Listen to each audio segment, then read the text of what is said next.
You're listening to the Heart of House Podcast, Episode 6. All right, what's going on, everybody? It's your boy, Kalani Picasso Benjamin in the house. How y'all doing this evening? It's Jake Deasy. And welcome to the show. We hope you're doing well in this extraordinary time of cleansing and renewal in the midst of a little bit of chaos. On today's episode, we want to bring to you a somewhat untapped source of healing power and wisdom to kind of redirect us back to center. You know, this chaos has got people going crazy, buying toilet paper and stuff. Indeed. It's wicked out there. For real.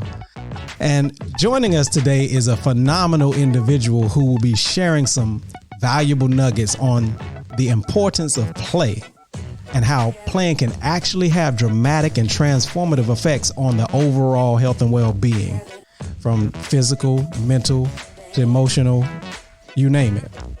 Has anyone ever heard of the song Everybody Plays the Fool? Everybody plays the fool.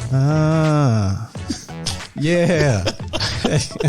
That's a little old school for y'all. I wish I could play it, but we don't own the rights to that.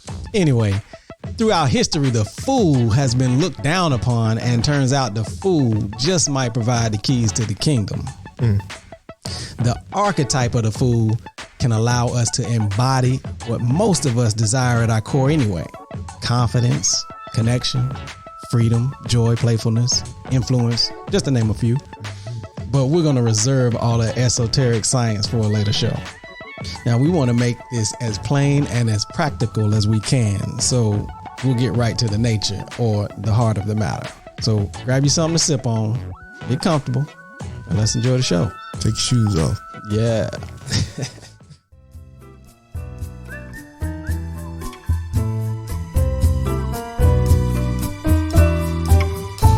Heart of House is home to the entrepreneurial spirit.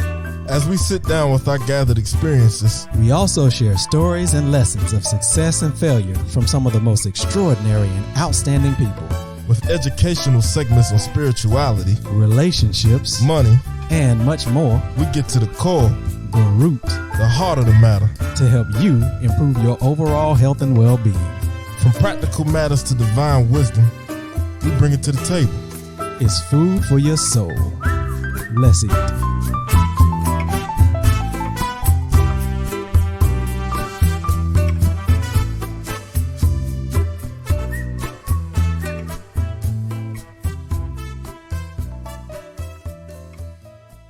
All right, everybody, welcome to the show. Our guest today is Zander Phelps. As a former producer at NBC, Zander is an amazing artist and has an impressive set of skills as an artistic director, ranging from graphic design and marketing to public relations. He's a founder and creator of an organization called Hacky, which serves as a verb and a noun. Now, this clever word is a play on the phrase hack, I do, and was inspired by a simple game from the 70s that some of you may have heard of called Hacky Sack. Hacky as a noun is what Zander refers to as a self-made ultimate play tool. And as a verb is simply the path of play. Zander is an avid proponent of play and teaches that play is the fundamental purpose and reason for creation. And that somehow in our programming, we've been led astray in a quest to quote unquote grow up, or as I like to say, become adulterated, and lost that playful, curious, childlike mind. With his whimsical antics and passion for play, he also guides people on the path of play and how to obtain and maintain the PlayFlowState.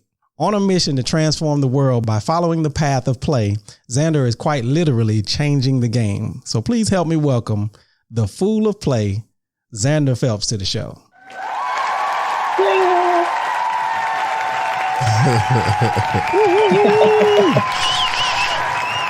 Pat yourself on the back. Yeah. Great to be here, guys. Thank you for having me. Appreciate it. We appreciate you coming to the show. Yeah. So how you doing over there in your neck of the woods? Is everything on lockdown? Well, it's not full on lockdown yet, but although the state governor has said, we're officially in the lockdown mode. So, we're still able to go out and do things right here where I'm at, but it's getting pretty sketchy. Yeah. Yeah. Same Taking here. it day by day, breath by breath, see what's happening. Yep. People buying up all the toilet paper. Right. Right. Man. Keep that toilet paper rolling. You know what's funny about that is they're buying up all the toilet paper, and since we're talking about the importance of play, one of those things is people used to go out and roll people's houses. I'm surprised ain't nobody rolling nobody's houses. Can't afford it. That would be a costly little adventure now. Yeah. Right. I need that. No. Oh man. Yeah. Can imagine. Okay. Toilet papering. TP. Yeah. Cool. Multi-use. Well, but now we met like through Mind Valley. And for those people that don't know, Mind Valley is an extraordinary community of amazing individuals from all over the world. And this is why we ended up meeting on Mind Valley, because we're some amazing people around here, right? Right. But Zander came through with this like just quirky, off the wall, super playful, and I'm like, yes, that's what that's what I'm talking about right there. That's what we need. That's what we need, man. So with that, tell us a little bit about how you realized that your passion was really about play and bringing that to the world. It actually started in like 1995. I just finished working for the NBC thing, and I didn't know what I was going to do next, but I ended up getting my stuff down to a backpack, and I was about ready to start traveling. One of my friends was like, just start traveling for a little bit and explore the world. And when I was about ready to leave, I was heading out the door with this backpack, and one of my friends goes, dude, do you have a hack in your pocket? I looked at him like, I don't play hack. That's a hippie game, right? I'm like, no. And he just handed me one. He said, keep this thing in your pocket. It's going to be the best gift anyone's going to ever give you. I'm like, okay, cool. So, I give my friend a hug. I'm like, I'll see you never again. But hopefully I will someday. But I had this thing in my pocket. I went to the airport and my flight was 3 hours delayed. So I was just sitting there, and I had this bulge in my pocket, and it needed to be played with. So, all right. I went to a corner and whipped it out and started playing with myself. And as I was doing this, very quickly, somebody from my flight came up and played with me. Right. Oh, right. And so this guy and I, we started, became instant friends playing with each other in this game, Hey. Became more than friends. Oh my God. You're playing a non-violent cooperative competition game with this thing. And it was just a magical experience. And then we played for so long that we finally got the announcer lady was like, hey, you guys, come on, the flight's going, got to get out of here. Come on over here. So we ran up to the lane there to get in the plane, and the lady just looked at us and goes, I just got to let you guys know how many people came by to say how cool it was to watch you play and how fun it was. And, wow. This is this is 1995 pre-cell phone, so people weren't locked at like this. Right. And, and then when I got on the plane, I was just sitting there going, gosh, my body feels amazing. I've just been having a great time. And this thing that I had in my pocket was the main instrument for it. So from that point on, basically, any place I went, any country or anything like that, I would try to learn how people played. Right, that was one of my goals. But at any one of those situations, I can always pull out the hack from my pocket and get them involved in the game. And there was no way you didn't have to communicate the rules. There wasn't anything that was complicated about it. It was just about people having fun. Right. So, that's the main, and then I learned how to make them. And then I started learning juggling, which is extraordinary for your brain. And I'm like, going, all these things come to something that's pretty cool. It's about how we can stay in this state and just play. So it made sense to me. Wow, man. That's funny. Listen, That's funny. you got us over here crying. Like, Yeah. I mean, so as a kid, how were you? Was that would you say that you have a gift, or is just something you developed over time to get people involved in play? I mean, I'm like thinking back to when I was really young. I mean, I played games with other kids. I grew up playing soccer. And at school I was always with the groups who played a lot, but, I mean, I didn't really know how to approach it when I was older. I mean, as soon as I started growing up to the grow up mode and started to focus on my career, if you will, I started really dismissing that side. And the breakthrough was being able to start playing with myself and do that. And then other people would come in and it was a no biggie. And now I actively, get people to play by hackling them in, if you will. I just go, come on, play. You got to play and try and get people to play with me. Okay. So, hackling is what you call it? I call it hackling. All right. Nice. Various ways to try and get, people to join in and get over like the insecurities we have about looking bad or not wanting to move our body that way. It's just, hack is a really easy way of doing that. It's of just exercising completely. It's very amazing what it actually does for your physical body when you're balancing and trying to kick something out of the air. It's truly extraordinary. Right. Now for those that are not familiar, I mean, this was a game from the 70s, Hacky Sack or Hacky Sack from the 70s. How does it go? I mean, what are the rules of the game if there are some? Perfect. Well, what's funny about it is Hacky Sack is owned by Whammo. It's a company name, right? Uh-huh. But all the way I traveled, all cultures had something similar to it. The Native Americans would actually use the scrotum of a buffalo. Wow. But the buffalo was already dead, well, the second kick wouldn't be as fun. Yeah. But so it's just, then the game totally changes up.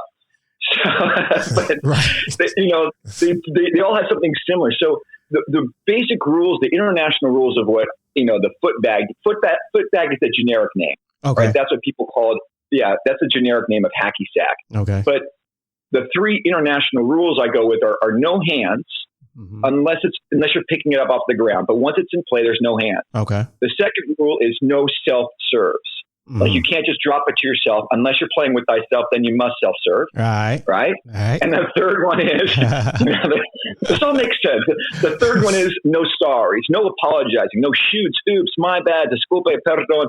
Anything that says you've done something wrong or changes the energy of the circle into a negative connotation. Wow. So, wow. Now, why is that?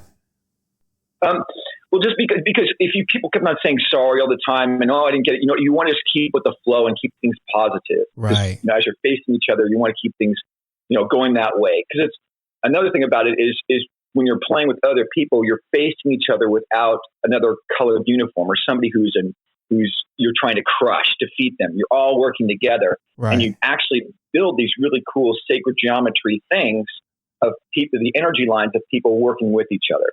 So it builds up a nice community feeling of, yay, come on, we got this. Right. Absolutely. So it's absolutely instead of it being like competition and battle and fight and all of that, it's more of support and power, encourage, and we're still playing together. We're not like, competing and battling each other. Is that right? I call it, cooperative competition. Okay. It's very simple. Like what I relate that to is like when I used to play competitive soccer or competitive tennis or anything like this or the other competitive sports, I'd always remember like the way I played poorly or something that was just like, that really messed me up. And it was a hard time for me to remember the really good positive parts about the game. But honestly, when I think back to every single hack game I ever had, I've never had a bad memory with it. Like I've never left a hack circle frustrated or discouraged. Even if somebody was brand new and I was just playing with somebody, they would have an amazing time and I would have an amazing time. It was never a bad thing. Wow. Oh, one other thing about the rules. If you do break one of the three rules, then the person who calls the foul gets to bean you. Right? Yeah. That's a little bit of the violence, but it's worthy. Yeah. It's worthy. Right. I used to tell people, women to cover up here, men to cover up down below. But then I said, no, that's, you got to put your hands to your side. It's more ballsy. You got to look at them with the eyes open. Yeah. No flinching, dodging, or running away. You got to stare at them, because if you stare at them, it actually does something really good for your fight or flight instinct. Okay. Right? Okay. It calms your vagus nerve, because you're finding that balance and that harmony, and being able to take that shot. It really helps just calm everything. But you get that frustration, like, I don't want to get hit by it, but you take it and it does something magical. Right. So it's actually a really cool part of the game. That is cool, because that makes me think about, like, right now in this time where people are all panicky and all in that space, and something as simple as, a game called Hacky Sack or Hakido, you can utilize this in a way that you're, like, centering yourself, if you will, like bringing this thing back. And I never even, that's pretty cool though. The concept of the fight or flight being calmed by actually standing. I think we talked about this before, but the standing, you got the fight or the flight, but what about the other option? It's the stand. Yeah. That's cool. Oh my, wow. So you call yourself the fool of play. And I was speaking about this earlier, is, the fool has been looked upon as, throughout history, as like, looked down upon as like some just insane character or whatever. And in fact, the fool is got the jewels, you know what I mean? So what inspired you to play that role, The couple of really cool things about that. I just like the way the play on words, fool of play, right? Right. That for me was one of the things. But the fool actually was extremely powerful in the medieval time system. He had the king's ear. He was the guy who was, juggling all the time, but was invited into the conference rooms. And, there's a whole series of books written about the networking that the fools had to influence wars. And if people weren't playing right with people, they would work with each other and secret messages and meetings talking about what countries they wanted to do it. So the fool for me is although he looks deceptive and feel like the guy who's clowning around, he's actually huge, full of like wisdom and possibilities of what we can truly be. So it's like, it just became one of those things. I'm known as being weird. I've always been kind of weird, right? So I've embraced that, because that's magically delicious. Actually, the definition of weird means strange, mystical, or unexplainable. So when people call me weird, I thank you. Yeah, right. So it's all just it's the fool context is really just quite fun. I appreciate it. Yeah. So that is awesome. Yeah, it's good stuff. Good stuff overall. You even embodied that. I know when I first saw you, you had the half and half. The half and half. Can you explain that a little bit? Yeah. Tell us more about that. I've actually seen a couple pictures of that too. So. Yeah. Well, I when I was living on Kauai, I did that in the mirror by myself. I was shaving one time. I shaved half of it, and I was just like, "What's this?" I look, and I shaved half of it, and I just started looking. I cracked up at myself for a while in the mirror. It was really trippy. Yeah. So I'm like, I'm just gonna wear this out to town. I've got to.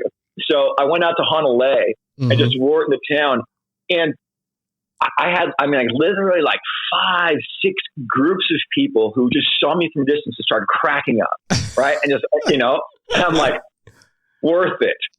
So I had to deal with myself that I would wear this face do all the time until I went out in public someplace and I didn't get any responses, didn't get any reactions from it. So I had it on my face for probably about 8 years. Oh, wow. But I'd shave it up every 6 months. I'd change sides. Okay. So I let it grow out a little bit and then shave the other side. So you couldn't really notice. Right. But, it was just a way to differentiate, what I was trying to do. And at the time I was doing demonstrations for a drink that I was promoting. One of a drink my brother developed. That's another whole amazing story. But I'd go around and go to stores and hand out the drink and juggle. And so I had that face do on just to get more people's attention, and just like it was definitely an attention grabber. Nice. Yeah. So, and I felt naked when I shaved it. One time I actually shaved it because my brother we had a big convention, and my brother's like, "You got to shave it for the convention. You're not going to go there like that." And I'm like, So I did it. But as I was leaving, I was going at the airport, and I was like, I stare at people like the way I usually stare at people. I'd be able to stare at people like the whole time. And if I had my face do, they would eventually laugh or get it. Right. The people were looking at me like, "What are you looking at? Why are you looking at me?" And I felt uncomfortable. I was like, "Oh my gosh, I don't have my face on anymore." It doesn't give me an excuse to be goofy. Right. You know? So, right. Having to be normal. Yeah, I have to be normal. You know, with that face do on, man, I would just. You know, I still do it now, but I just run up off things, jump off of walls, leap over stuff, and, you know, juggle everywhere I went. And everyone's like, "Oh, okay, he's got the face do. It's okay." You know, right. It's legit.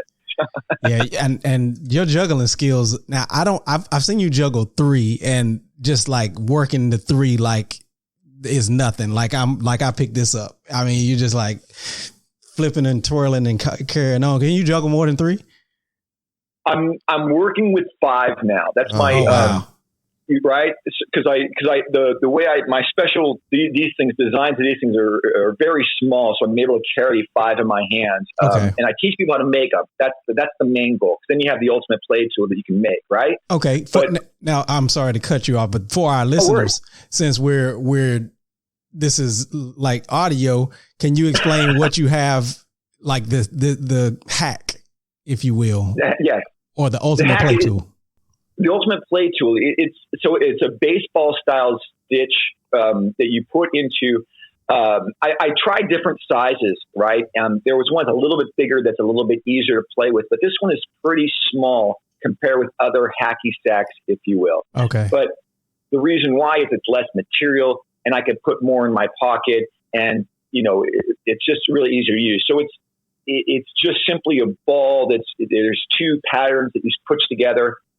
I actually have them available on my website that you can download the stencil, and there's a video that goes to show you how to make them. So you can download that stencil, cut it out a little cardboard piece, put it on some fabric, cut that out, and you create 2 of them, and then you sew it together with an amazing stitch to learn. And, you know, even sewing this thing is a really cool thing to do for your brain, because it's a unique pattern that sews an infinity symbol.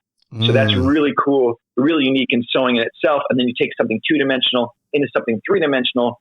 So that locks in another really cool thing for your brain. Wow. So even, you know, and then you have this thing, which I fill with hemp seeds. I use hemp fabric with hemp seeds.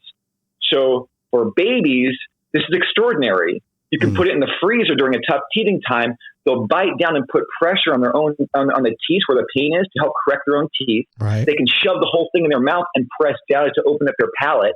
If their palate's locked in, they can squeeze down, do it. If they go like this builds, if they squeeze it with their hands, this builds neuromuscular coordination and tactile senses. And it's just, then they can throw it, and it won't hurt if they miss by catching it. Right. You know, it's just, you know, then you, for every age, this thing is just truly beneficial, magically, and you can do it yourself. That's the thing.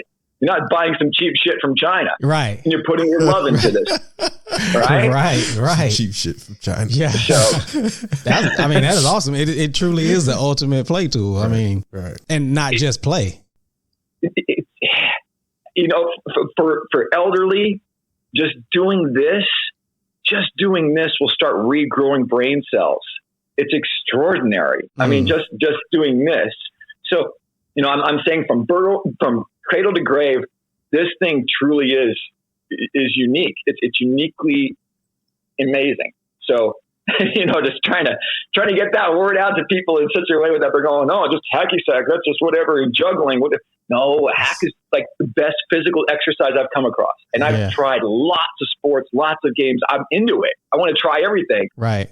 The balancing and kicking around this thing out of the air, the way you do it, it's off the charts extraordinary. Juggling, best brain exercise I know of. And that's clinically proven. Like hack, I can say all this stuff about. And like people are like, whatever, but they haven't been, you know, I'm just going with my own reference. But juggling, yeah. Right. They're like, the list of things that I have, are just like, oh, everyone should learn how to juggle. If you knew how good juggling was for you, everyone would juggle. Right. So, right. That's a whole video I put together now. Is I did the new video edit. It was just trying to show people the simple ways that I've learned how to juggle and why everyone should do it. Right. And that website, what is that website really quick? Well, hackido.org, HACKIDO.org is the actual website. And then there they have the stencil on there. And then there's the juggle videos up there, as well as some other things. I fold origami animals. So I have like a little thing you could download to show you how to fold and make origami animals, which is another extraordinary thing for your brain. Yeah. And then a bunch of exercises. I do a bunch of really fun exercises I learned from some really cool teachers. That's awesome. Try to get a one-stop shop for, transformative, playful stuff. Nice. I love it. I love it. You mentioned all the benefits that were good for a child to play with Hacky Sack. What would you say are some life lessons that you've gained from the sport? Something that you learned that you use in life now? Sports. Camaraderie. I mean, teamwork is important, and being able to work with other people, of course. I mean, that's extraordinary. The competition thing of feeling victorious is a great thing as well. So, that's the one thing that's, I was about to say that hack doesn't really give you, but you get more of a team spirit of everybody's feeling victorious. There's not less of a thing, but, the sports thing, the playing thing, feeling humility too, because there's always somebody out there who was better than me, even though I was like, I was an athlete, and I was always like, I could do this, but there's always somebody who's better than you. So you have to be able to come from that stand of accepting that and compassion as well. I mean, that was tough for me when I was younger, because when I was on the soccer team, I wanted to crush everybody. It was like, if you came against my team, man, we were going to take you down. Wow. So, so it's one of those things that you try to learn that as I was getting older, and I'm trying to even think, because my last sport I played competitively was tennis, and that was in high school. But yeah, I did not really have much compassion for the people on the other team.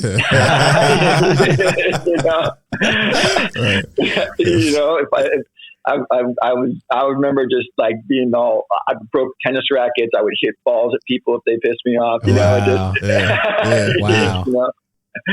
But so, would you say that sports in general promotes more violent behavior, or what is the balance there? Like, because you have a lot of different perspectives on the benefits of team play and sports. And when you think about something like football, where it's literally, I'm supposed to go out and knock somebody's head off. It's a brutal game. Yeah, it's brutal. Brutal. What's the overall difference between something like that versus hack? That's the one thing that's always, goes in my head. Like, what are benefits of other sports and things like that? I mean, it's really tough. It's really tough because, like, I look at our traditional sports that we've been raised and grown up under, and that there's a lots of downsides to them. Right. From tennis, I play tennis. It messes up your legs. Running on with shoes on a hard, flat surface is really challenging on your body. It's very one-sided, so you're whacking things this way, which is tough on you. Gotcha. Soccer is probably one of the best competitive sports I've come across, as far as you're not trying to hurt somebody as much, but I still try to. I'd try and slide tackle people if I could. I mean, that's part of the competition, right? And then, there's just so many. There are great sports out there. Surfing is a great sport, but again, it's very one-sided, and not everybody can do it. You have to have a board. You have to have waves. Right. Skiing is amazing, but again, you have to cost a lot of money, and and it's there's a whole bunch of other little side things to it. So, yeah, it's you know, I have tried to, I've gone down that path several ways. And instead of like trying to, you know, diss other sports, I've been more focusing on the benefits of the, you know, of hack, you know, versus, and I focus more on that because when I say that to people, like a lot, I've used to hang out with a lot of, you know, pro surfers on Kauai and different people who are really into their sports. And every time I bring up how cool hack is, I always get the, dude, come on, man. Yeah. You don't even know what you're talking. My sport is killer, bro. Right. You don't know what it's like to go on that wave and get tubed. You know, you don't know what it's like to do, you know, do this. And I get that. I'm like, that's awesome. That's awesome.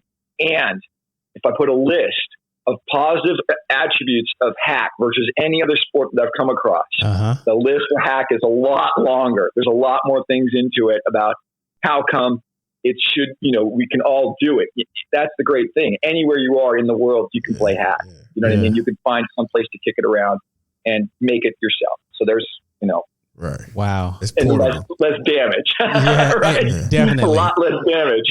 less damage personally and collateral damage as well. Collateral damage, right? Yeah. I mean, people who play like football, I mean, they might be, I mean, even from soccer, the amount of injuries that I've had when I was playing soccer now are my body remembers them. So I'm still feeling them now. And if you're playing football, I mean, I look at that. I think about the statistics of people who try to play these sports, hockey and stuff like this, and they're trying to play good at it, and they get injured and they can't play it anymore. Oh. There's so many casualties to these sports, and even people who are making it, there are so much damage they feel later on for their life, and trying to heal from that. Yeah, I mean, and that doesn't even talk about the psychological damage. You know, especially if somebody that was really excelling in sports, right? And then all of a sudden, I can't play anymore. Done. Yeah. I mean, you know, crushing. Yeah, that's hard. Brutal. It's really brutal. Yeah, you put all of your effort into it, like you get to the college level and you're playing really competitively there, and then you get a damage that prevents you from going to the pros. Or if you're in the pros, you just start in there, and all of a sudden you get damaged.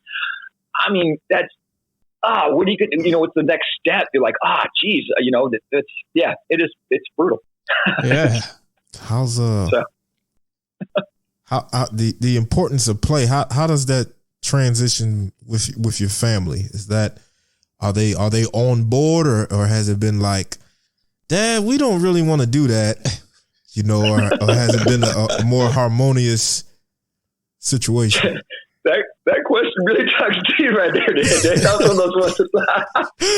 No, I mean, like, yeah, it's very hard to translate to my close family, to be honest. My dad's a very hard worker, you know, and he's always been like, you know, working, and somehow we associate play with being the antithesis to work, which is, there's a bunch of crap. You know, you can be in a play state at work and it makes things better. Yes. But they see it like that. You know, I've tried to get my family to learn how to juggle, you know, and even do that. I mean, my son has learned how to juggle, but he still, you know, doesn't do it a lot, you know, and now he's played. I mean, I used to, he's 14 now, but I've been like trying to get him to play hack since he was a little kid, you know, and then he's like, Dad does this. I don't want to do it. I don't want to, you know, he doesn't, you know, why would he want to play something that I want to play? Right. He's like, it's all about what can you do for me? So, you know, it's one of those things that it's continually built up from there. But, you know, my brothers, no, none of them, one of my brothers always goes, that's a hippie trick. That's a hippie thing to do. Use your, you know, hacking around, you know, so he never played with me. And it's an uphill battle. I'm hopeful that it'll be turned around at one point, but man, I'm kind of like the outcast. You would. I'm with you, brother. I can.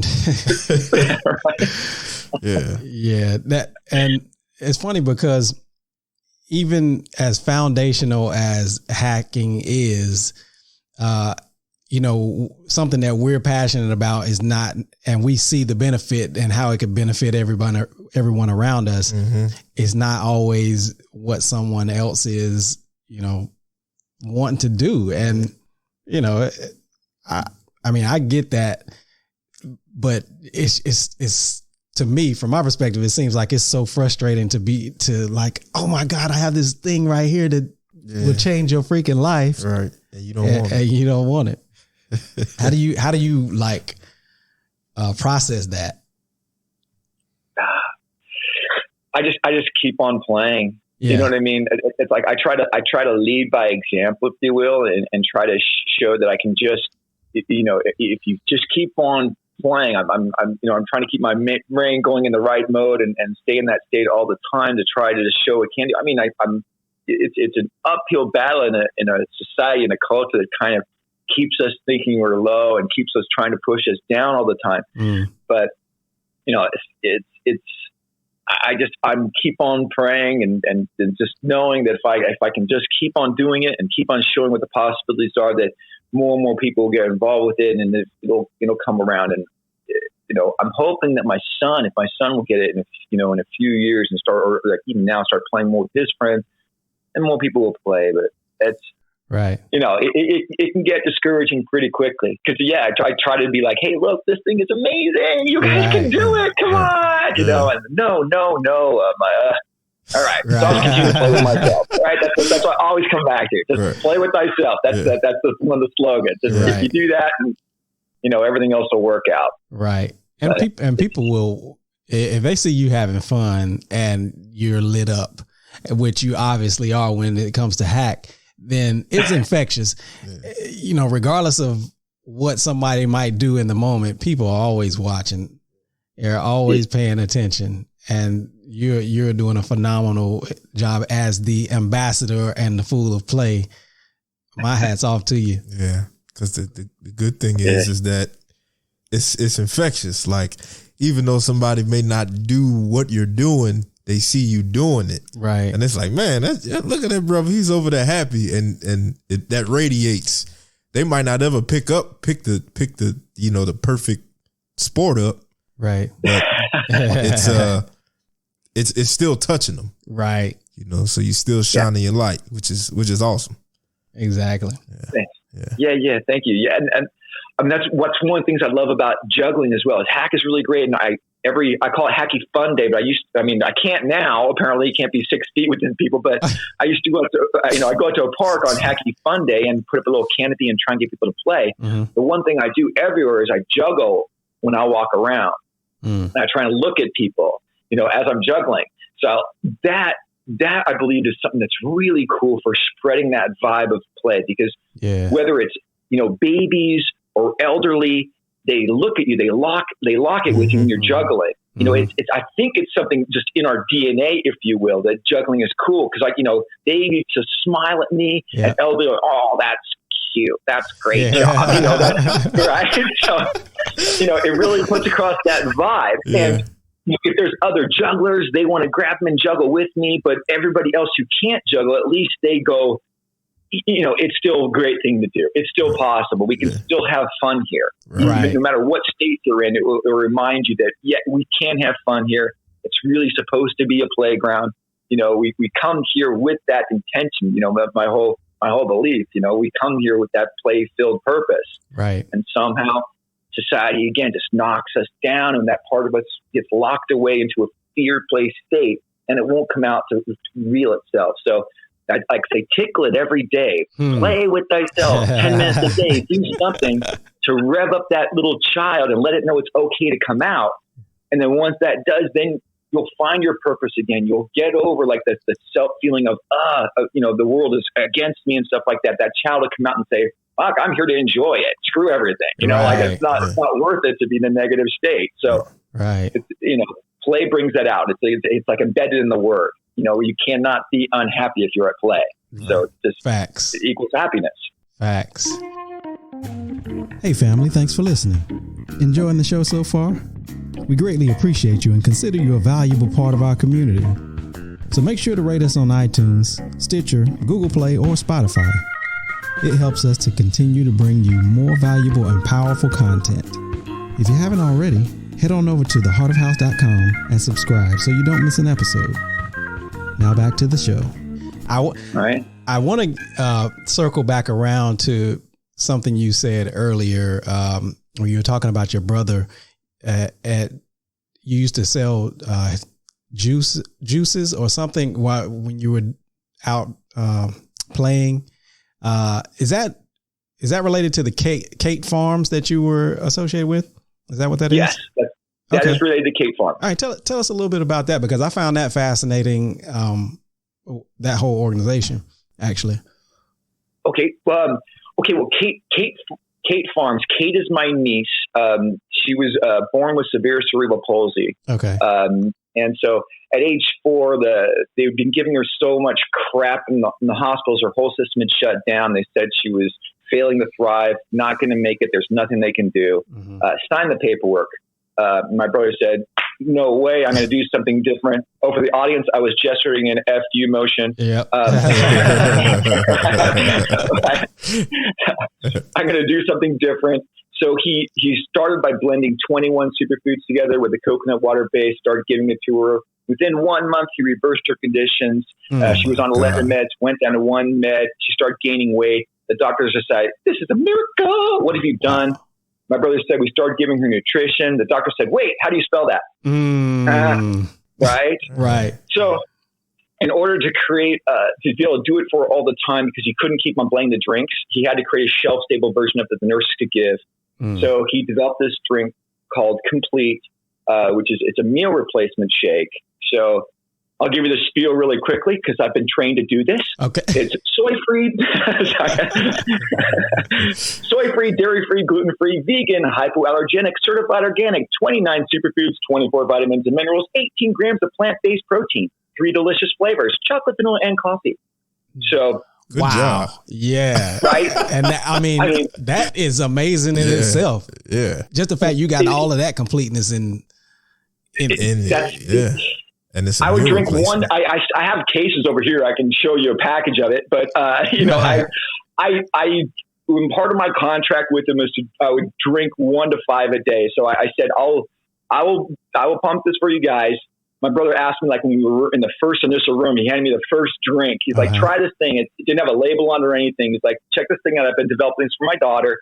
I took a sip of it because it's a vanilla. He was a new vanilla flavored drink. He knew I love vanilla. Okay. And I took a sip of it. I'm like, whoa, what is this? And he goes, this is a drink I've been developing. I started drinking more of it. And I put it down. I go, wait, show me the ingredients. Yeah. That's when he handed me the piece of paper. It was 14-point type, but it was a full page of ingredients. Yeah. Right. And I'm like, this is too many ingredients. Don't even bother. He's like, no, just read it. Right. So I started reading it.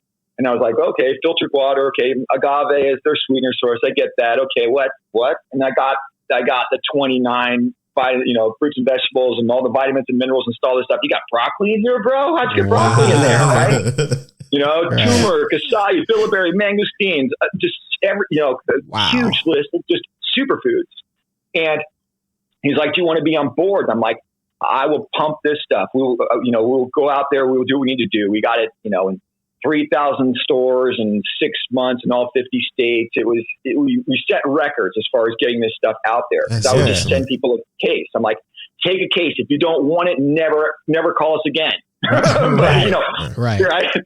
And then the stories we got about what it has done for people, it just kept me motivated just to keep this thing going. Wow. So, right. I was doing that in Hawaii. My territory was west of Mississippi initially. Mm-hmm. And then I focused on just Hawaii for the last few years. And then they let me go a couple of years ago. When they switched, they went from retail to medical. They switched over to medical. And so they said, I got the call up in the morning after just doing I was on Big Island doing an amazing juggle show for a week. I was going to all these stores doing my juggling, and I'm getting all these emails from the store owners going, when are you coming back? We have people asking for you. When are you coming back? I was super pumped up. And then I got the phone call. We're going to let you go because we're switching over to medical. Thank you for, helping us out.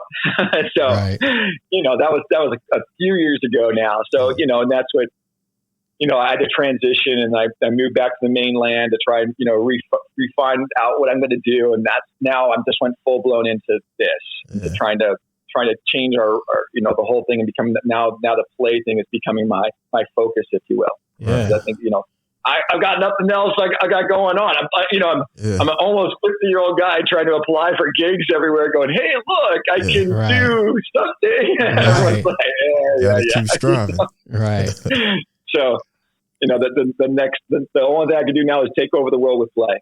That's awesome, man. Yeah. Take over the world. And in fact, does Hapkido actually, is this a nonprofit organization? Is it a for-profit? I mean, does it generate income or what is the structure? It's basically right now. I mean, I don't even have it structured as anything per se. Okay. Everything on my website is free. Gotcha. I don't have, my main desire right now is to be able to go to schools, go to, companies, go to, public speaking and try to get people to recognize this. And that's why I'm hoping to generate income from it at one point. Gotcha. And make sure that I can get everything on that way. And I'm developing a couple other things as sideshows for it. Like I have a hack kit.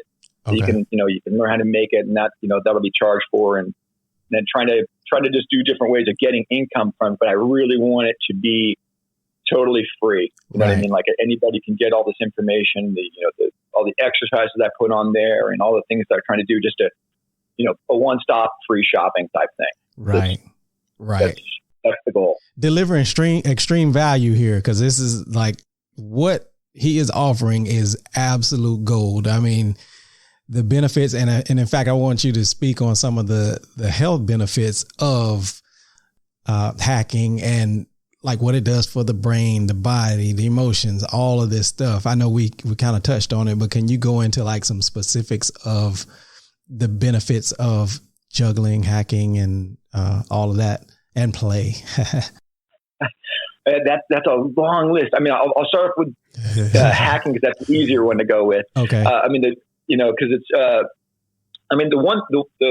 the main thing that comes across is like how much of your brain is actually used for movement. It's a considerable chunk. I think it's like 70-something% they guesstimate is actually for the process of moving. Mm-hmm. So by balancing on your feet and controlling that, you're exercising your brain extraordinarily. One thing that I do, I studied a lot of yoga. Right. Ever since I was younger, and I'm really kind of bummed out how much traditional Western style yoga I've done because of the way you're not supposed to really stretch your connective tissue. And so the way, like most yoga practitioners I've come across, is really damaging for people. Okay. Right. And it's right. So it's one of those things I'm like, you're very caught. I mean, I've learned a different type of format from an instructor on Kauai, which changed my whole yoga practice. And that's the only one I really do now. But the difference between that and what hack does is hack as you're warming up your body, you're going like this and moving around. You also don't want to do stagnant, cold stretches. It's very tough on your body in general. But if you can move around, get things flowing, and in hack, you're strengthening while you're lengthening and pushing your body without over pushing it because you know your own limits while doing it. So as far as the exercise aspect of hack, it's extraordinary. It's simply just, I mean, you can see kicking something out of the air. It's a martial arts, right?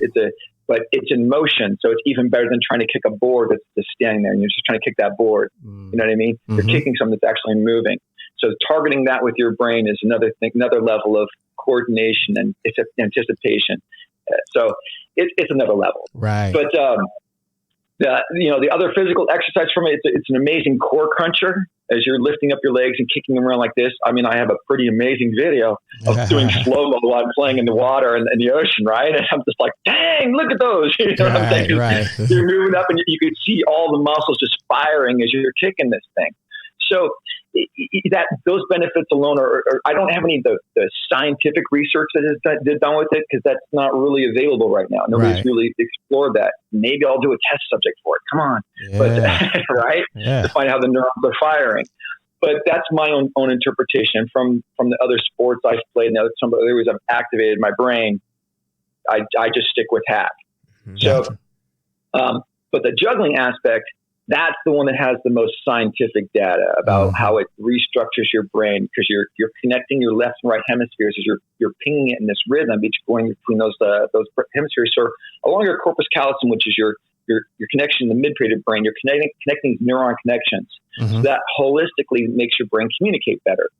So it's the only thing they know of that actually builds white as well as gray matter for the brain. So that's extraordinary. People have had physical brain damage. They learn how to juggle, and the brain will start healing parts of the cells. They'll find new ways to connect neurons. Crazy. So if you've had a stroke or something like that, and you start learning how to just squeeze the hack, that's, you can start doing this, and then you're learning how to toss it with up and down with one hand, then you toss it up and down with the other hand. The neurons will start connecting and creating new ways of communicating in that area. So that's pretty extraordinary. Wow. It also helps with your balancing of your brain and your coordination, your visualization skills. It helps with Alzheimer's, dementia. I have an extraordinary story about a guy who had Parkinson's disease, who was learning how to juggle, and his story about how it helped with every part of his life. He just related it all to me, and I'm like, oh, it's those benefits alone are extraordinary. I mean, there's more to the list that keeps on going and going. It's as they discover more how the brain functions, and they're starting to test how juggling affects it. They're like, oh my gosh, this thing is just a complete amazing exercise. It's literally the most exceptional exercise for the brain. Right. So, and that's super cool. I don't know how long ago I picked up juggling, but I never got past 3. Yeah. It's just been 3, and it's like that fourth one is like, so I know when I get 4, there's a threshold that's going to be crossed. It's like taking me to a whole different level, At what number is considered juggling? Cause I've been on 1 for quite some time.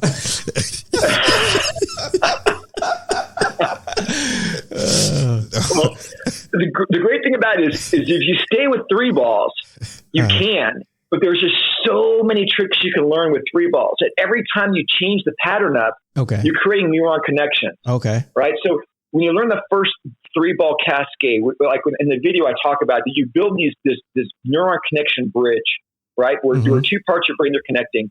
Once you connect it and you got it locked in, the brain will start optimizing that. It will all the neurons that it doesn't need, it will reuse those, and it will create this one neuron bridge, right?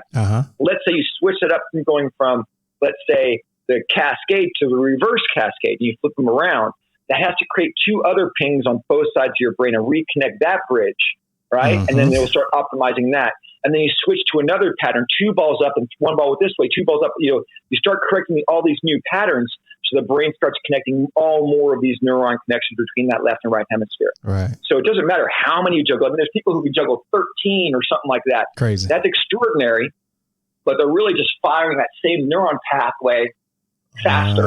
And that's great. Gotcha. But if you change up that pattern, that's where the magic really happens. Gotcha. So it's and people who are learning how to juggle, and I emphasize this in the video as well, people say to me all the time, I really want to learn juggling. Gosh, that'd be great to learn how to juggling. Well, if you have the incentive to learn, do it. Right. Because you want to get to that point where you can overcome something. And as far as things that you can do for your brain and things that are extraordinary for you, juggling is really fast to learn. Right. To learn a new language takes time. To learn a musical instrument so you're playing it well takes time. Juggling, relatively speaking, is a short duration to learn how to do it, but the benefits just dwarf everything. Yeah. So I'm like one of those things. I'm like, you can spend the time to do it, and once you get it, I call it the ultimate tolerance for frustration builder, because you will get frustrated. Right. You'll get to the point where you're like, Yep. But you can get past it if you just keep on going through it. I'm doing that with 5 balls. I've been trying to learn this 5-ball cascade now for about 6 months. Okay. All right. And I mean, it's just like, but I'm just getting to a point right now where I can see the next step, where I'm catching them now consistently. And so it's giving that little bit of warm fuzzies. Before you get to that, it's, but learning your basic 3-ball cascade. I mean, I've taught some people within a half an hour how to do it. Some people can take up to an hour. And then there's people, if you don't get it within an hour, you're probably not going to get it. You know what I mean? Right. Because you're going to give up.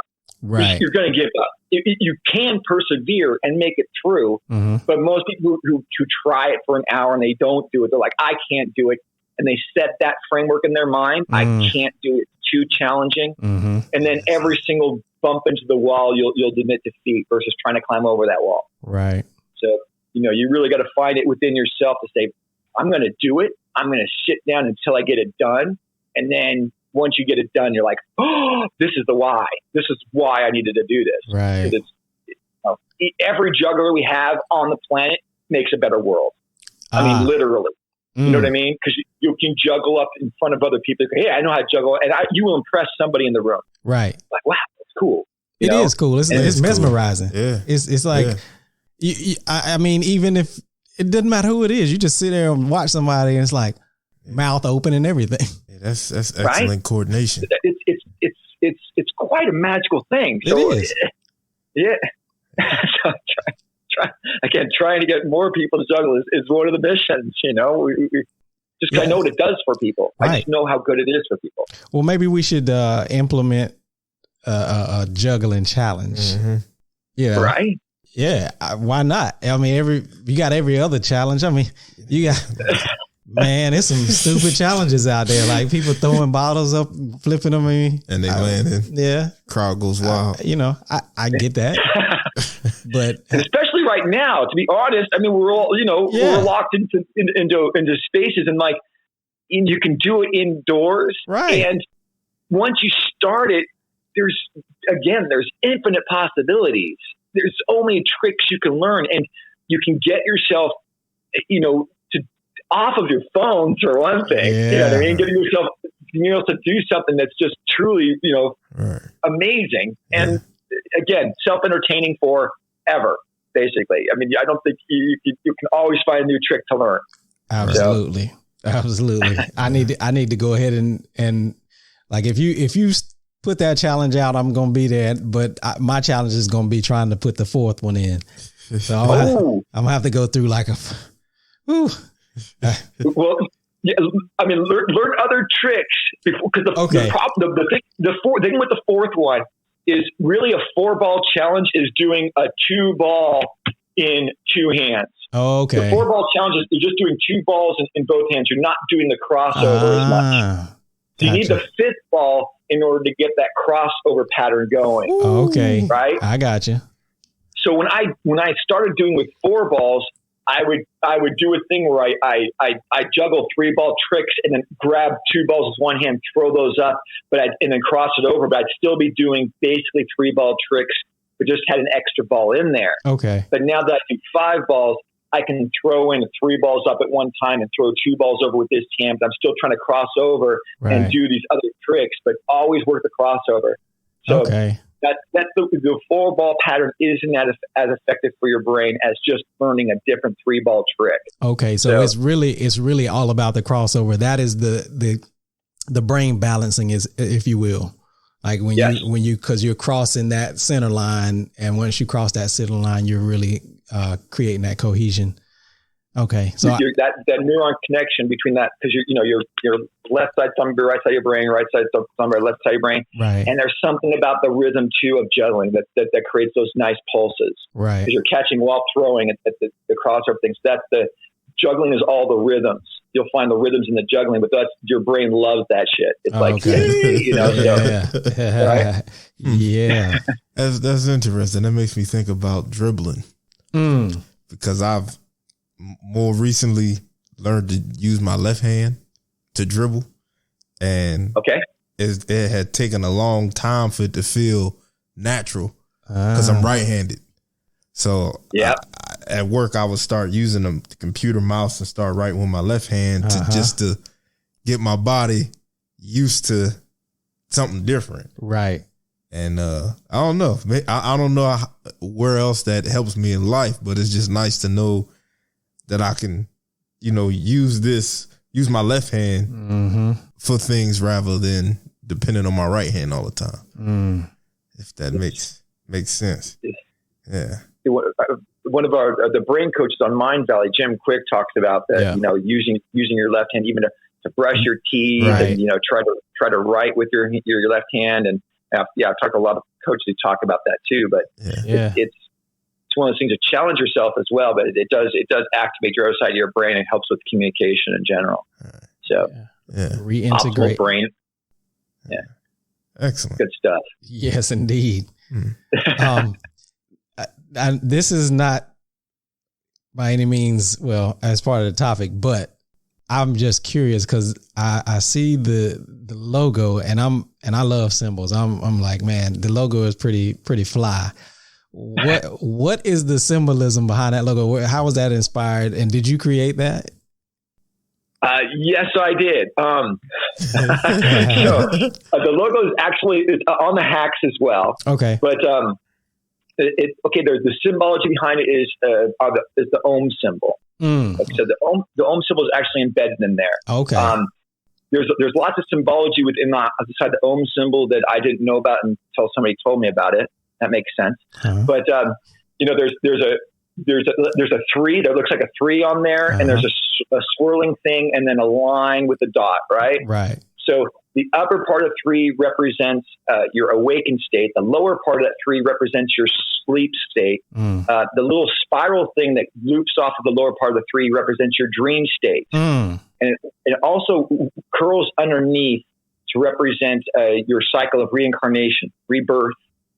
That the little line up on top is representative of a crescent moon, but it's also the veil or the barrier between the bindi, which is the dot, which is your higher self, looking down the illusion of separation of this creation.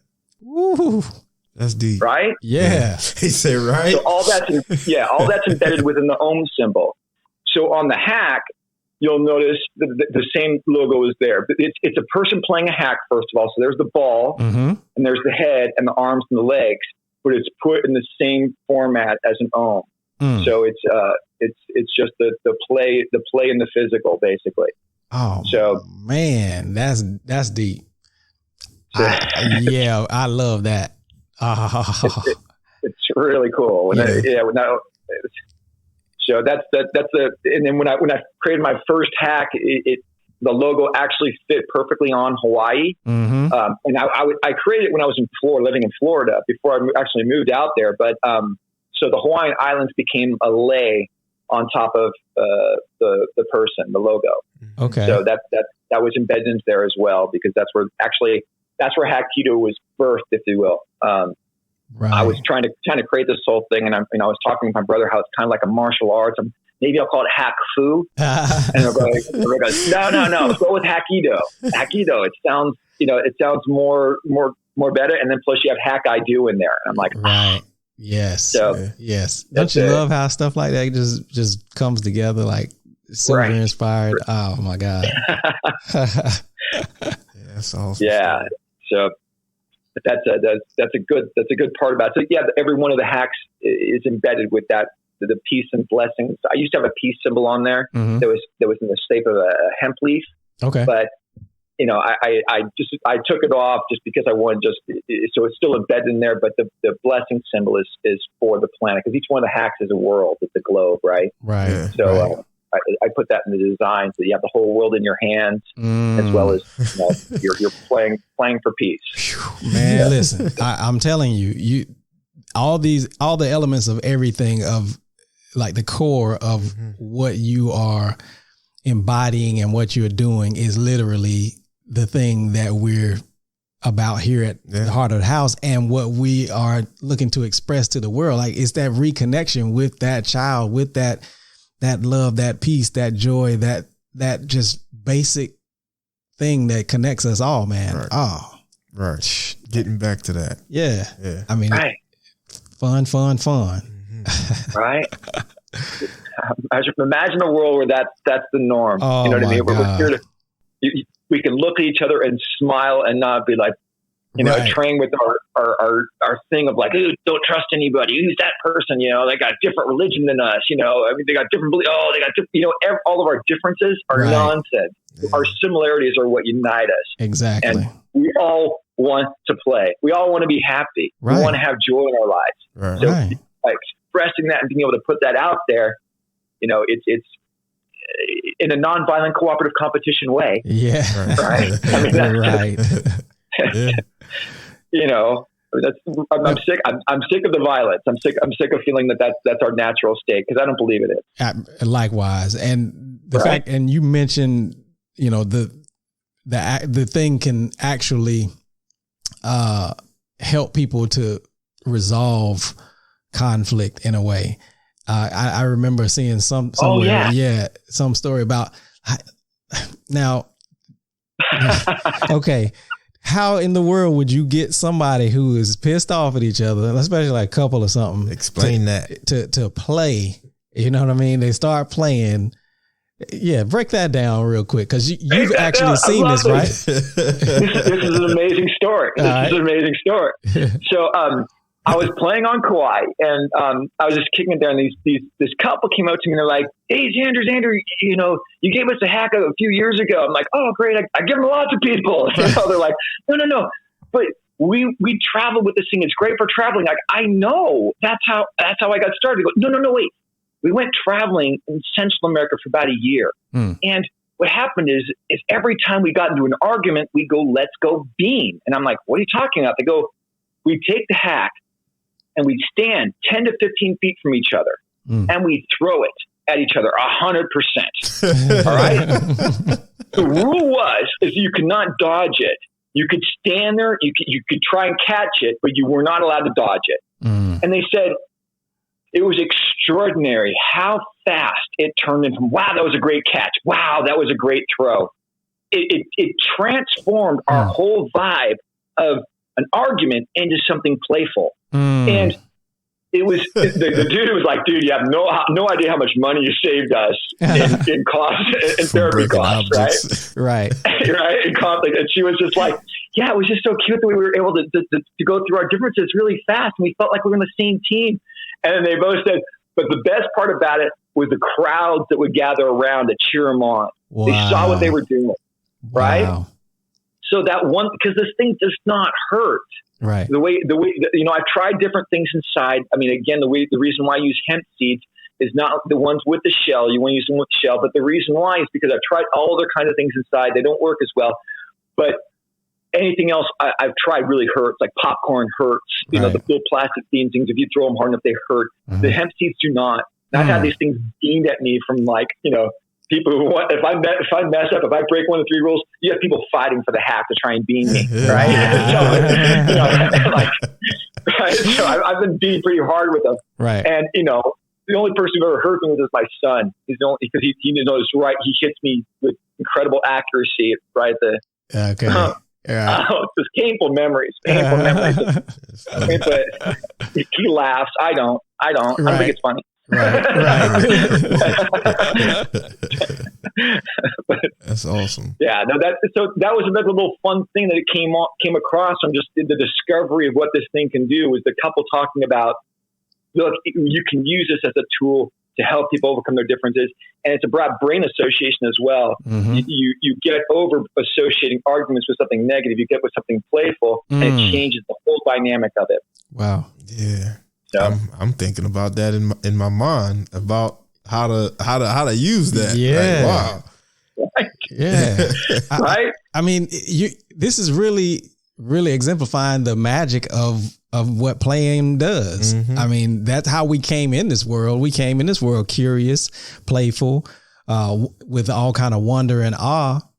And like you said, we somehow have been trained into let's grow up, you know, quote unquote. Why do you think adults lose that, Zander? What do you think causes us to lose that playful spirit? Fear. Fear is the underlying thing. It just, you know, as soon as we're born here and we go through, I mean, depending on what type of trauma we have at our birth state, but I mean, we can go through severe trauma, and the way time is looped up, it's all perspective. So a moment is an eternity for a baby who comes in here, right? And instead of having, the only way I can describe it is having a patriarchal society versus a matriarchal society, or women, or because women are the life givers. They understand what it's about a lot more than males do. And unfortunately, in a patriarchal society, life is not revered. It's another thing you have to feed. It's another rival. So we just really crush life as soon as we can. But when we come in here, that play state, that state of wanting to feel like we're safe and secure, quickly gets erased. And so we start shutting that down almost immediately. And then we go through an institutionalized school system, which teaches us play and conformity versus being able to play and explore. And so we have to follow all those rules and that guidelines. And then by the time we go through that structure and deprogramming and making us feel like we're, by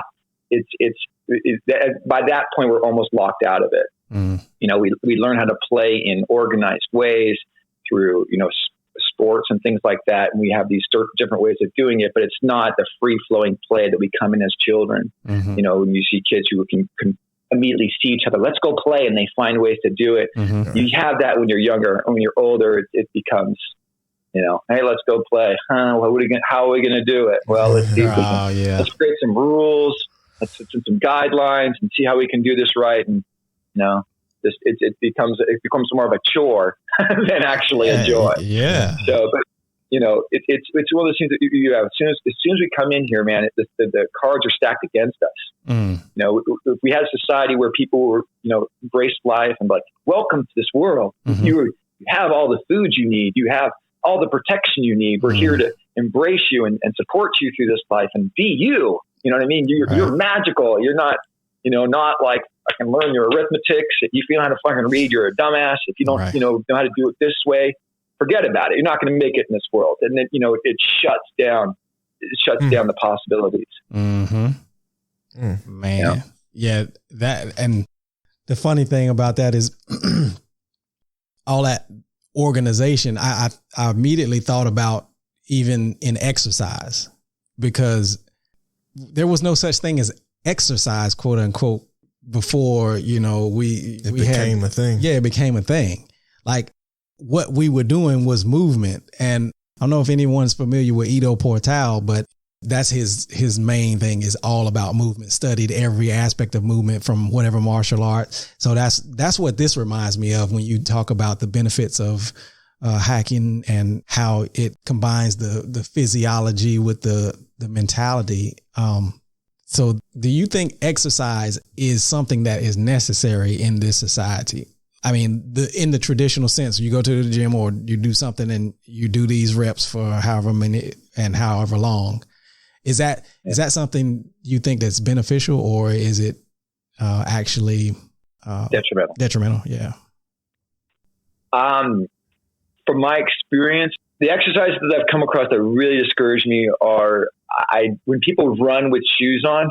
I'm always on flat surfaces. I'm like, I look at them. They're usually not in happy states, and I look what it does to their body, and I'm like, shoes by themselves are really traumatic for humans. Right. They're like a cast for your foot. So they lock in certain muscle movements, especially if you walk in the same pattern. Like one of the things I talk about specifically is being aware of your walking and change up your pattern. Do not walk the same way because you're only working the same muscles, and you become unaware when you're walking. So it's a way to stay focused. But doing exercises in the same pattern, the same reps, the same things, it's challenging for me to see a lot of benefit with it. I do not believe big muscles are good for humans in general. I think that they're a waste. They're traumatizing. They use too much heat, so you don't use your body optimally, and it's a slow burning fiber. So it's not as good as being a quick moving fiber. So I go to a gym, and I don't go to a gym. That's my thing. I look at a gym and I'm like, it's kind of a waste. There's so many more optimal ways of working out your body than trying to just pump iron and get these big bulging muscles, or try to exercise in ways that are very linear. Right. Linear exercise, because you're only firing certain muscle groups. You want to try and fully expand them in different ways. But, it's working out in general, I think, is good for us in general, because we need movement and things like that as well, especially with our today's society. Sitting down in chairs, it's another big, huge thing for men is we're sitting down in chairs, and it's just destroying our bodies. Yeah, prostate cancer. Got to get up and move around. Right. So any way you can move around is great, but it's optimally, I would not go to a gym. Right. I wouldn't. So it's basically the repetition and just like restrictive repetition and organized thing that's really causing us to be in the situations that we are with whatever diseases and whatnot. Yeah, again, the organized structured type of thing is again a thing that I think we don't want to do that. I don't believe in the structured organization as far as it limits our possibilities again. And it just feels like that's too much of our life is generated that way. And so to follow along those patterns, even in the workout situation, is just another thing that we could probably overcome and be better off, you know? Mm-hmm. That's very valid, man. Cause at this point, it's like in life, it's like, how do you get away from that? You know, if your whole life is based around structure and organization, then to leave that comfort and explore non-structure and non-organization, that's a transition or a transformation. You know, I'm not saying completely abandon structure. You know, right. You know, I just think we've gone a little bit too overboard in that way, and we need to try and find a little bit more of a balance. You know what I mean? I'm definitely, you know what I mean, because we're structured by nature. You know, we that's, you know, play, you know, unstructured play is something I believe that we come here with that ability. You know, I truly believe that, and that's one of the things that, you know, you read about when they talk about how you can optimize children and make them feel comfortable, allow them to have that unstructured play. And if we continue with that process, then I believe that we'd have a lot more of that into our adult life.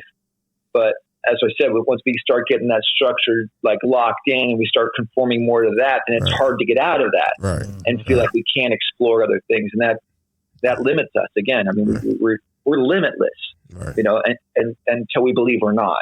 And so it's a matter of reopening that, or reawakening that possibility of, you know, possibilities. Right. So, indeed. Yes, sir. If no one heard anything that was going on, like took anything from this, what is the one thing that you would want for everyone to know that can benefit them dramatically? Find your play flow state. That's, you know, find out what makes you feel joy. And I believe that play is something that we can all relate with.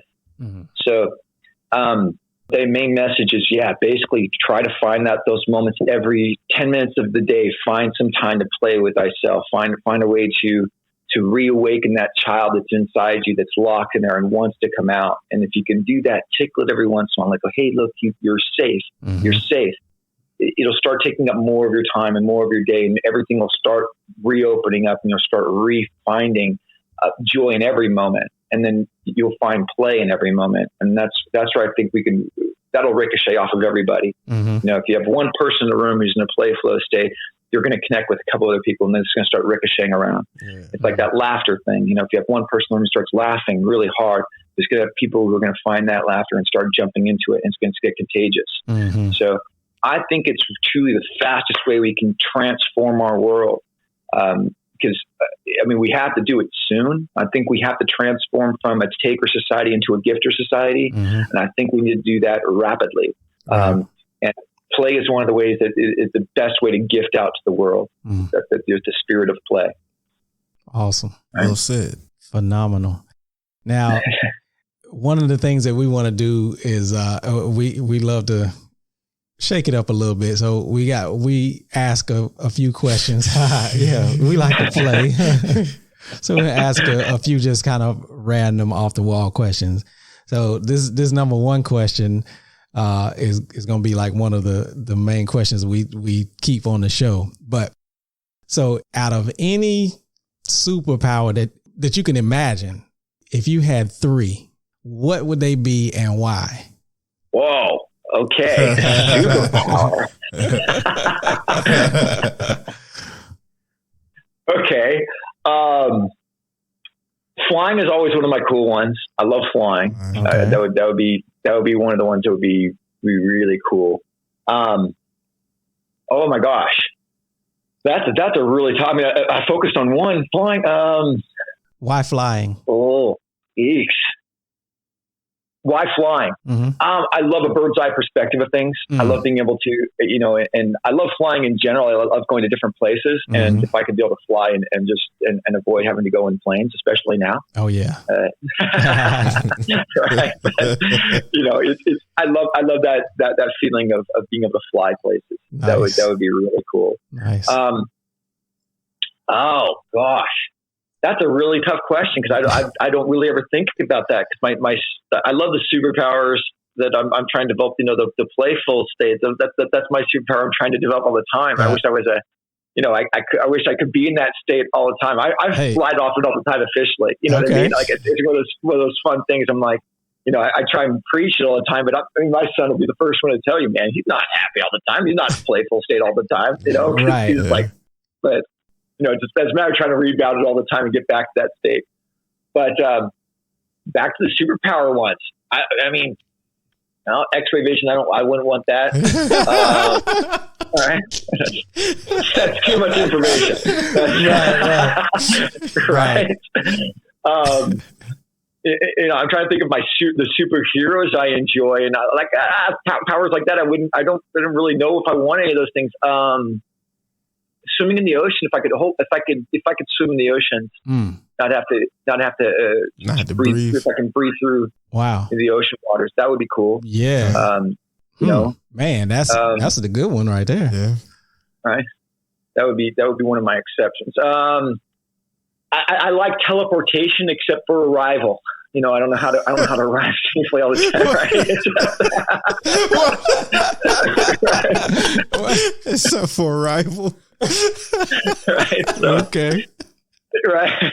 That's I don't know funny. if it's a crapshoot. Like, just, you know, there's where you go. You can actually, like, I don't know how that works per se, but you know, that was one of the things. So maybe you would need to couple that one with some clarity of vision. Yeah, there you go. Right, yeah, premonition type thing. Right. Clarity of vision, teleportation. Right. So yeah, that would probably be the good. You know, it's clairvoyance type of thing. Oh yeah, telekinesis. Maybe that would be good too. Telekinesis. Yes. Maybe that would be trippy enough. That's very Then entertaining. people would think I was doing that when I was juggling. I probably might shoot that now. But I don't know. We'll see. You'll see. That's good.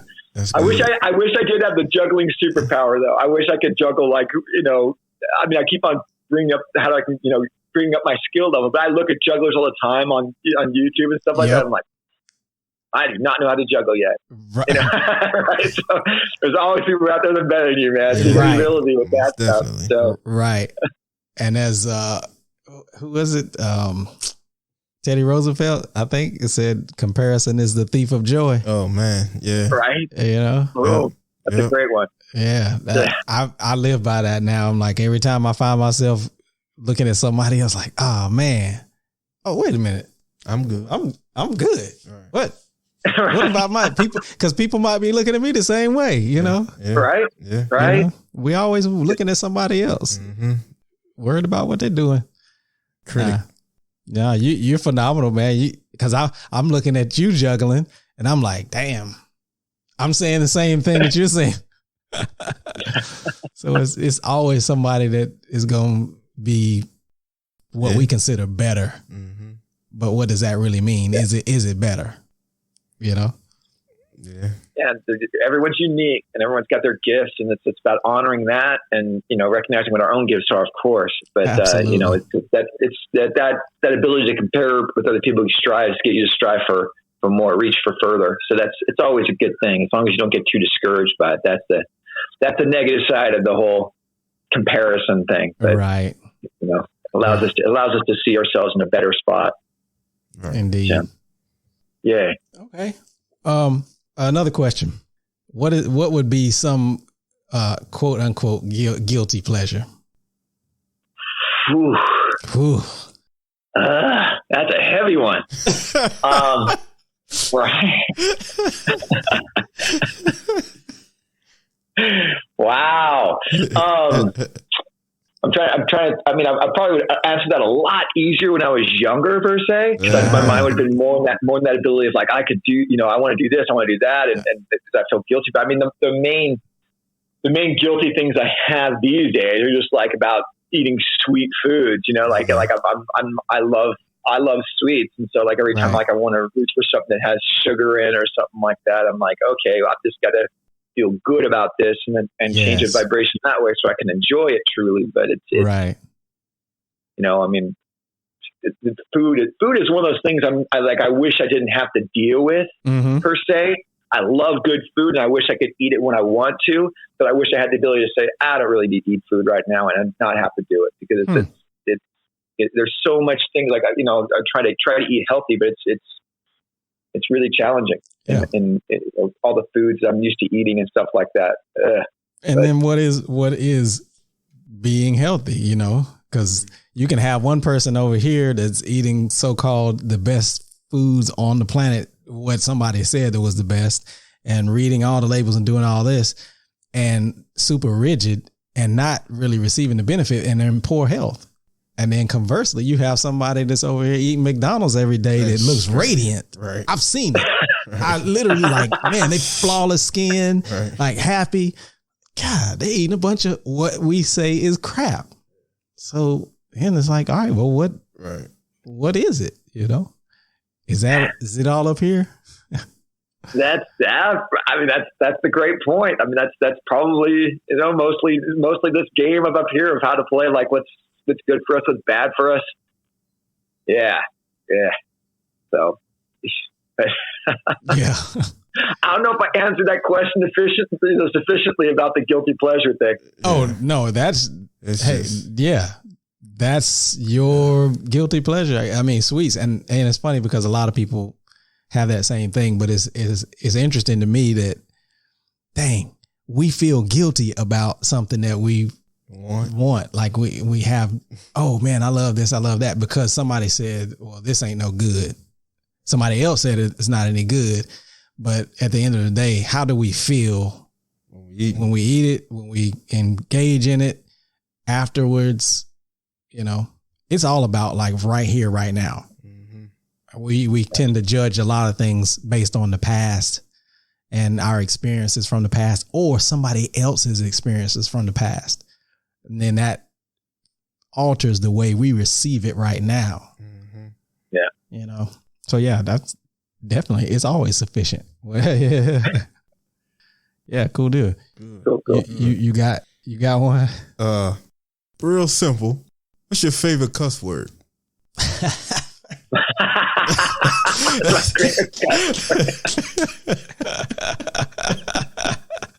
or profane language, whichever one you want to, Shit, I probably I probably use that one the most. If I'm going to use a cuss word, shit. Okay. Yeah, my son and I, we don't. We throw out the F-bomb every once in a while. Throw the fuck word. I'm always telling my son like this. If you use this word, it's got to be strategically used, man. If you use it inappropriately, it makes you sound like a dumbass. Right. But if you throw it out every once in a while and just in a conversational thing of coolness, right, gives you kudos. Yeah. But you got to use it strategically. Yeah, you're right. So, timing. Right. Yeah. That's awesome, man. I love it. So that's my take. Cool deal. Good. Well, Zander, thank you so much for joining us on the show today. We greatly appreciate all your fun, super exciting, passionate energy and what you're actually bringing to the world, because we definitely need more play. We need more fun and to reconnect with that child. And I'm always on board. So at any time, reach out. If you got ideas, please share them. I'm on board. I know Jake. I'm in it. I know he's in it. So, all right. I want to see some. Jake, I want to see you. Did you juggle, Jake? I'm going to start because I haven't been. That's why I was asking what's the qualifying number, because I've been on one for a long time. Just, that juggling with the 3-ball juggle. That's where you want to go. Okay. So, when I'm done with this, I'm gonna upload the video. And check it out. Let me know what you guys think. If you see it on YouTube, leave a comment or something like that. That's what I'm always trying to get, thumb up or something like that, or share, because these are like things I'm trying to get more people to do it and check it out. But I put some cool things there that most people don't talk about. Most people do not have these steps to learn how to juggle. Yeah. Okay. So just stick with the steps. That's the important thing. Is don't try and jump them too quickly, or else you will get discouraged, and that'll bring about the negative side. So You got to stick with the steps and you can get pretty fast. Yeah. Awesome. And one more time for how can everybody reach you, your website, Instagram, Facebook, etc. Instagram, I'm Hacky Do. I'm on TikTok now, is Zander Phelps. That's ZanderPhelps. HackyDo.org. HackyDo.org is actually the website. Facebook, Zander Phelps. And yeah, I mean, that's basically if you Google Zander Phelps, you'll come up with all my shite. It's up there on the list. So, okay. And then any way to connect with people, I'm again, just trying to start this process and I'm actually trying to recruit people who can help me along the path, because it's like, there's so many things. I'm wearing so many hats right now to try and put it all together. Right. Just like, geez. Right. So, I'm just trying to breathe and take one moment at a time and ask for prioritizing. I'm literally sit down and say, okay, what do I need to do today? What's the optimal way I can use my time to make this come true? So, it's every day, every moment, just trying to, keep on walking it and do what I need to do to make this thing happen. I believe we can. I believe we need to. I mean, that's really comes down to that. Oh, one other thing I didn't put on my video, which I'm going to remind myself to tag at the end. Okay. If you're learning how to juggle, Jake, you can also use socks. You can roll up some socks to use as a thing to learn. Versus don't use tennis balls or anything like that. No, you don't use that. Right. So, and don't use baseballs. Oh man, nope. Look, I was over here. I was challenging myself. Really, that's all I had. And when we were doing the Jim Quick Super Brain Quest, and I was like, dang, all I got is these baseballs. Yeah. So then there was this extra sense of, oh shit. Yeah. And as soon as it would hit the floor, pow! I'm like, yeah. Yeah. Oh man. Yeah. These things way better. Yes. I'm still waiting for my package too. Oh, shoot! I'll get that out to you, bro. Nice. I'm locked away right now. It's at my other house, but I'll get that out to you as soon as possible. All good, man. All good. Yeah, man. Good. Cool deal. Good. Awesome, man. Well, thank you again. Like I said, and everybody, go check out Zander. Go check out Hacky Do. He told you where it's going to be. And as always, have a beautiful day. Be well, and we'll talk to you soon. Get out there and play. Peace. Thank you, guys. Appreciate it. Aloha. Aloha.